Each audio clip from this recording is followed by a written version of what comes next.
Hi guys, my name is Mrs. Kennedy and I'm your VRE teacher. Necessity is the mother of invention. Think about that for a minute. That phrase is a really good way for us to start talking about this project and how it came to being.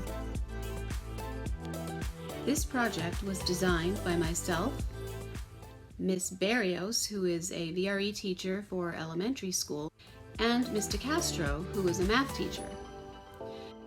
We designed this project together in an effort to create a unit of study that would be really interesting and engaging to you guys. A very nice surprise that happened that we didn't plan was the collaboration and partnership that we developed with the Liberty Science Museum distance learning team. That was so exciting for us as teachers. We never anticipated that this would happen, but it just organically happened, which was so cool. Before we get started with this unit, we wanted to introduce you to a few simple concepts.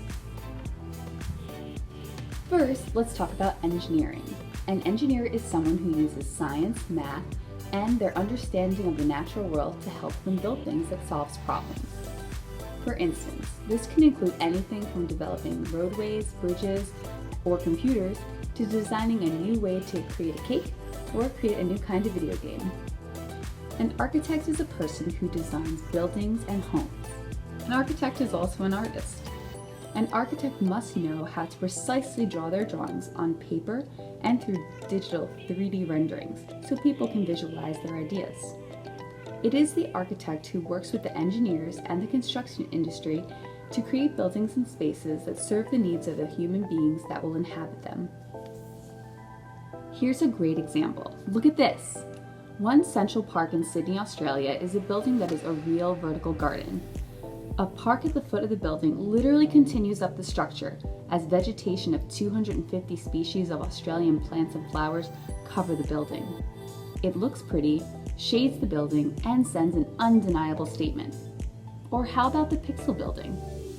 When this building was opened a decade ago, the Pixel Building was Australia's first carbon-neutral office building, generating all its own power and water on site. Among its energy-saving features are colorful, eye-catching panels that provide shade and maximize daylight as needed, supports that help process wastewater, a roof that captures rainwater, and a series of vertical wind turbines. We will look back at some more extraordinary architectural wonders later in this project, but as you can see, architects are very creative problem solvers and so important to our society.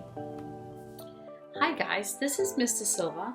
I'm here today to talk to you about 3D modeling. In this unit, we will be designing a house or a building for the future.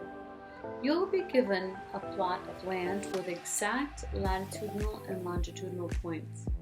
You will consider the terrain of the land, what kind of windows, doors, and landscape you want to use for your building, and some of our students even created interior elements such as furniture. You will be using a 3D modeling tool called Autodesk TINKERCAD. TINKERCAD is free and web-based. 3D modeling helps you to visualize three-dimensional objects from all angles. It allows you to start with simple lines and two-dimensional shapes like squares or circles and give those shapes depth so that they become three-dimensional forms.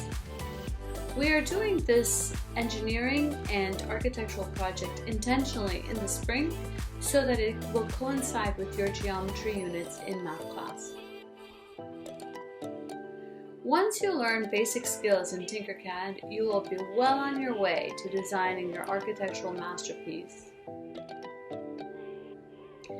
When you present your computer-assisted design, also referred to as a CAD, it will help people visualize the entire space, including the landscape and special features that you design to address real-life needs. Excited about it. I hope you love this project. We're really excited about it, and we can't wait to see what you come up with for your family dwelling.